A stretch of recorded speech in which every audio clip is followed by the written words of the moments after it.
of America, and they don't like most of the Trump voters because they are Americans. And De Niro, how stupid is he without a script? Isn't that amazing? I used to think, wow, that guy's brilliant. But once you take the words away from him, he is so stupid. Then when he says, impeachment will make America great again, and everybody's, how intellectually deprived he is. He's a coke-addled simpleton, without a script. It is hysterical. Greg Gutfeld didn't just respond to Robert De Niro, he demolished him. In less than 5 minutes, Gutfeld tore through De Niro's self-important Hollywood persona like a wrecking ball through cardboard. What unfolded wasn't a debate, it was a one-man roast. With razor-sharp wit, hard facts, and his trademark smirk, Gutfeld transformed decades of De Niro's rehearsed outrage into pure comedy gold, leaving the actor stunned and speechless. Last night, an elderly, confused man went missing in New York. Luckily, a band of self-satisfied elitists found him babbling on the street, threw some pants on him, gave him a stage. Oh my God. I'm going to say one thing. Trump.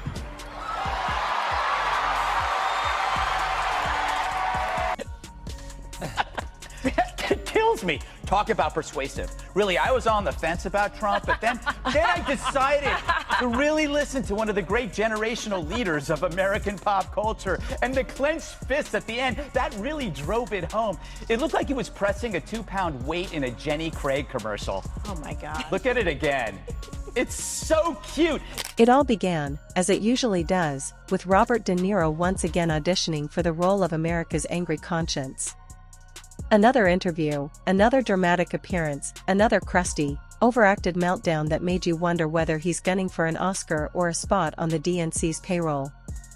There he was, spewing outrage like a man genuinely offended that anyone in the country might dare have an opinion without first running it by him. Robert De Niro's 29-year-old child, Aaron, has come out as transgender. When the press asked her for comment, she said, "You talking to they, them?" Thank you. Greg Gutfeld didn't come to play games, he came to peel back the polished veneer of Hollywood hypocrisy. This time, his target was none other than Robert De Niro, the self-appointed moral authority of the entertainment world. De Niro, who seems to believe shouting Trump in a tuxedo qualifies as patriotism, didn't stand a chance. Gutfeld didn't need lights, cameras, or a red carpet, just his sharp wit, sharper intellect, and a few minutes of plain-spoken logic to cut through the noise and leave the grandstanding exposed.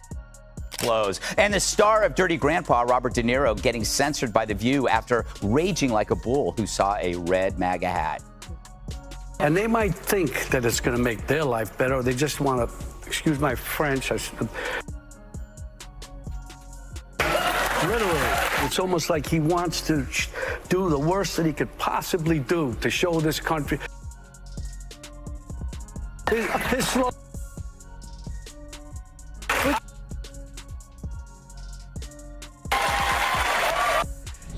Jesse, I find that he's smartest when they drop his audio. Enter Gutfeld, calm, collected, and flashing that trademark smirk that practically says, "Yeah, Twitter's gonna hate this, and I'm totally fine with it." He kicks things off with a jab. De Niro's less of an actor these days and more like a very loud Yelp review in a human suit, and not even a useful one. More like one of those all-caps rants about a crooked Starbucks lid. The panel bursts into laughter. But Gutfeld's just warming up, because he's not finished, not by a long shot. They can't see it themselves, and they're not surrounded by people telling them that they have a problem, and they lack self-awareness because everybody either tells them they're wonderful or wants to sell. So he has no clue what he's doing, and he's upset over the emotional nature. His anger is emotional about Trump. It's nothing practical. You're right. De Niro once played iconic roles, layered, conflicted, unforgettable characters. Now, he's stuck playing just one, the bitter old man shouting at the sky like the weather personally wronged him. But this wasn't just Gutfeld throwing jabs, this was a mirror held up to the Hollywood elite. And what it reflected was even funnier than any punchline. Robert De Niro, once the epitome of cinematic cool, now resembled that loud, opinionated uncle who hijacks Thanksgiving dinner by quoting MSNBC like it's gospel. Gutfeld didn't hold back, Look, I loved De Niro in Taxi Driver. I loved him in Goodfellas. But I'm starting to think the real performance was convincing us he had range beyond angry guy with clenched fists. He leaned in, voice dropping for dramatic effect. The man said recently he wants to punch Trump in the face. A punch. From someone who hasn't thrown a real one since his fight scenes needed 6 stunt doubles and a CGI budget. Of course, the real story is how accusations of Trump's nutty behavior always ends up with the accusers acting nuttier. De Niro calls Trump crazy as he goes crazier. Adam Schiff calls Trump a liar as he makes up quotes. Dems talk about undermining institutions as they try to undermine an election. But when asked for reasons why Trump shouldn't be president, all Bobby had were sputtering F-bombs. His resistance had run out of script. Honestly, if De Niro ever tried to throw a punch, his shoulder would file for early retirement. The studio erupts in laughter. Greg just shrugs, playing it off like the brutal truth accidentally slipped out. And let's talk about courage, he continues. Real bravery is standing up to genuine threats, not ranting about a president who's no longer in office while surrounded by sycophants who applaud like he just cured cancer every time he drops an F-bomb. That's not bravery, it's karaoke with political Tourette's. The kicker? The media still props him up like he's some kind of revolutionary. As if being a millionaire actor parroting the same safe opinions as everyone else in his bubble makes him Che Guevara with a SAG card. Please. De Niro's idea of resistance is yelling at a teleprompter in $4,000 shoes that have zero sense of self-awareness. Greg just shakes his head, amused by the absurdity of it all. It's a good time to reflect on how Americans fought and died so that we may enjoy the freedoms guaranteed to us by a democratic government. A government that, as President Lincoln said, of the people, by the people, for the people, shall not perish from the earth. Under Trump, this kind of government will perish from the earth. I don't mean to scare you.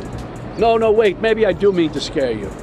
If Trump returns to the White House, you can kiss these freedoms goodbye. Ever notice how Hollywood elites always talk about the people, yet they haven't actually lived like them in decades? When's the last time Robert De Niro waited in line at the DMV, bought his own groceries, or flew coach without threatening to sue the pilot for breathing too loud? Gutfeld takes a slow sip of coffee, eyebrow raised. De Niro says Trump supporters are dangerous, he scoffs. Dangerous. This from a guy who spent years glorifying mobsters, hitmen, and deranged killers on screen. But sure, real danger is someone in a red hat asking for lower taxes. Fascinating moral compass. At this point, Gutfeld isn't just roasting, he's dissecting. Celebrity outrage, he explains, is like peeling a very loud onion, dramatic, tear-inducing, and impossible to ignore. And if you don't nod along, he adds, smirking. Congratulations. You're now officially the enemy of decency, according to a guy who once starred in a movie called Dirty Grandpa. The crowd explodes in laughter. Gutfeld leans back, grinning. And have you seen De Niro in interviews lately? He looks like someone just interrupted his nap to ask him about geopolitics. Spoiler alert, it doesn't go well. Idiot is the president. The guy is a fool. Our government today, with the prompting of our baby-in-chief, has in chief, I call him. That's some reliable source you got there. This is what moms call bad language, or what producers call great TV. The plan, get an irrational figure at peak derangement and goad him into snapping. It's like cabaret for the chronically obsessed. Obsessed. That's what he is. De Niro doesn't talk anymore, he grumbles, he mumbles. Every response sounds like a raccoon locked in an argument with a leaf blower. Ask him a simple question, and he reacts like you just declared war on his espresso machine. Gutfeld wraps it up with a smirk and a flourish. Here's the truth, Robert De Niro isn't angry because of Trump. He's angry because people stopped pretending his opinion matters. He leans back, enjoying the moment. He's bitter because deep down, he knows he peaked in the 90s. Now he's only on political panels when Sean Penn is too busy saving the rainforest or yelling at a cloud. The crowd roars. De Niro thought stepping into the political ring meant he could still throw punches. But Gutfeld didn't need to swing. He just pulled back the curtain and let the silence speak. And when De Niro inevitably finds out, he'll probably yell into a camera, storm off a set, and demand justice, while someone quietly Googles how Gutfeld's ratings stack up against De Niro's last 5 box office flops. Because in the end, Greg didn't destroy De Niro by outshouting him, he did it by outlasting the performance. Robert De Niro graced the knitting circle in hell known as The View, where he tried to link random thoughts into a sentence. Joy was there to wind him up, since he's played some of the most unredeemable characters. You have played some of the most really unredeemable characters. Travis Bickle. Travis Bickle was a psychopathic taxi driver. Jake LaMotta, who used to beat his wife, and he was in The Raging Bull. Is Trump worse than they are? To me, he is. He has no understanding that I can see of the outside world other than anything around him. He has no idea of what his purpose in life is as the president should be, and that is to pull the country together, to be for the people, to heal wounds, not to open them up and pour salt on them. De Niro clearly has thought about this. More so than his career, his choice of roles is now down to cinnamon and lobster. Inflation. Instead, he's obsessed with these hypothetical what-ifs that Trump is going to hold on to power. None of these things are true. He did it by doing what De Niro used to be great at, telling the truth through performance. Except this time, the script wasn't written by Hollywood, it was reality. And De Niro? He wasn't the lead. He was the punchline. And here's the wildest part, De Niro genuinely believes he's dangerous. Not in the "I once played a violent sociopath" kind of way, but in the "I read a trending headline on Twitter and now I'm basically Che Guevara with a penthouse" kind of way. Look, I get it. De Niro wants to feel relevant. He wants to believe he's still got fire. But at this point, the only thing he's resisting is the passage of time, and maybe the urge to scream at an Uber driver for using the wrong turn signal. This is the same guy who once ranted about the importance of artistic integrity. And now? He's starring in sequels to movies that never needed a first draft, let alone a second installment. You're mad at politics, Bobby? Maybe it's not Washington's fault that your last film flopped harder than a vegan steakhouse in Texas. But here's the thing, De Niro could have taken the high road. He could have let the work speak for itself. But no. He decided to go full activist mode, and not the inspiring kind.